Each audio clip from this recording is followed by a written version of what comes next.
the people.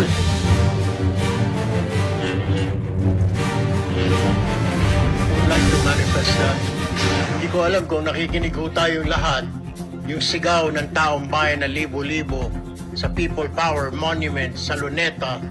Hindi lang po pagnanakaw, they were also shouting, ibalik yung pera nila. And I believe the Secretary of Justice heard that. And I believe Malacanang heard that.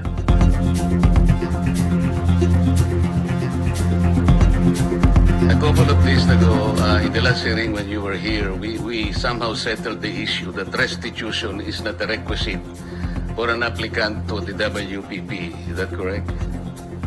It's not in the law. But sa akin ko kasi, hindi lang po batas na nagdidictate ito. It's also what is morally right, what is expected of us. Yan po kasi, kahit hindi nilagay sa batas, mga given po yan sa ating lipunan. What do you mean by that, Mr. Secretary? Kasi wala nga sa batas yung ano. Wala nga sa batas. Yung Then, requirements for admission to the witness protection. Ang restitution is not part of it. Yes, it is not. Oh, pero hindi mo nangangahulugan na hindi namin pwede i-layout yan depending on the case.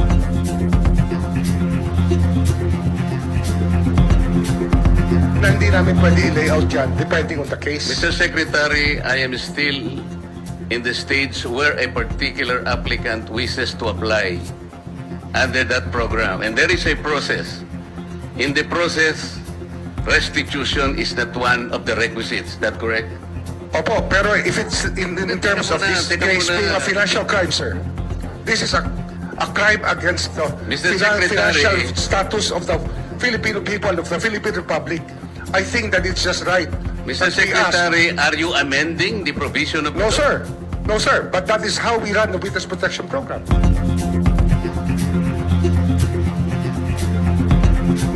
As a lawyer, Mr. Secretary, may I ask you, in a criminal prosecution, the civil liability is impliedly instituted. Is that correct?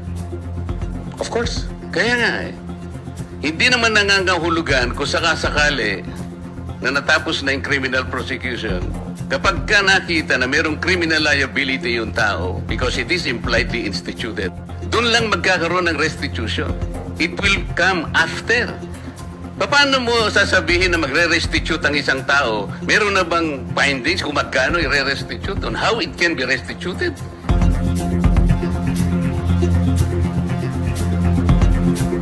Ay pa lang eh. Huwag po ninyong babaguhin ang requisite ng batas, Mr. Secretary. I thought nung dumating ka dito, nagkaintindihan na tayo eh. Kaya nabablar ang proceedings natin eh.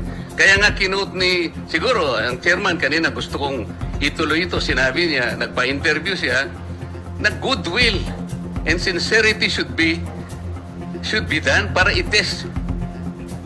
Pwede ba yung ganito? I respect your opinion, sir. But it is not my opinion, it is in the law, Mr. Secretary. Yes, sir. Yes, sir. But I am and operating... the arbiter Sir, is can I the speak, law. sir?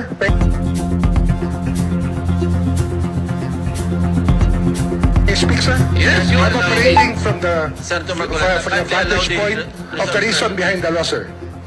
What is the reason behind the law? So that we can get justice, and justice can only be attained if there is restitution. So that is the principle behind all of these things that we are talking about now. Mr. Secretary, restitution will come after. It cannot be... Sir, it can cannot come before or after, sir.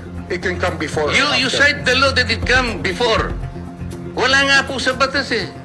Sir, Huwag po ninyo babaguhin ang batas, we Mr. Secretary. are operating on a unique set of facts, and we are, all of these matters are being evaluated because the gravity of this financial crime cannot be underestimated, and that the more assets that we're able to preserve at the outset, the better for our country, sir. Mr. Secretary, I'm very sorry for such a reasoning like that.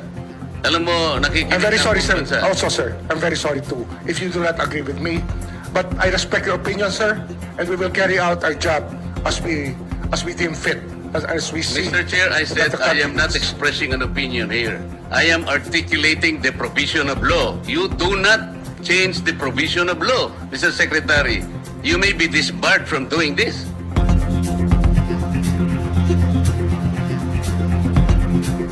Then It's your opinion, sir. It's your option, sir. Sinabi ko na nga hindi ko opinion dito. I am Then it's your option, articulating the sir. It provision is, of it law. is what you wish to happen. That you may proceed Ikaw ang with what you nagbibigay wish. ng opinion, nilalagay mo yung restitution to test the goodwill of a possible applicant. It is not in the law.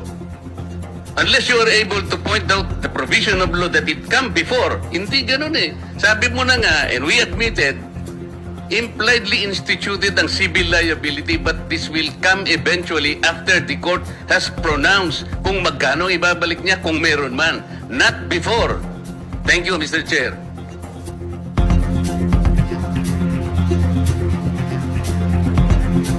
Mas mataas po ang taong bayan sa batas. Am I right, Secretary Remulla? Yes, sir. Kaya nga po, dito po sa mga kontraktor, mga opisyal, isole ninyo ang pera ng taong bayan. Hindi po batas ang pinag-uusapan. Wala ho tayong pakialam sa batas na yan. Sometimes, you have to bend the law to be able to please the people.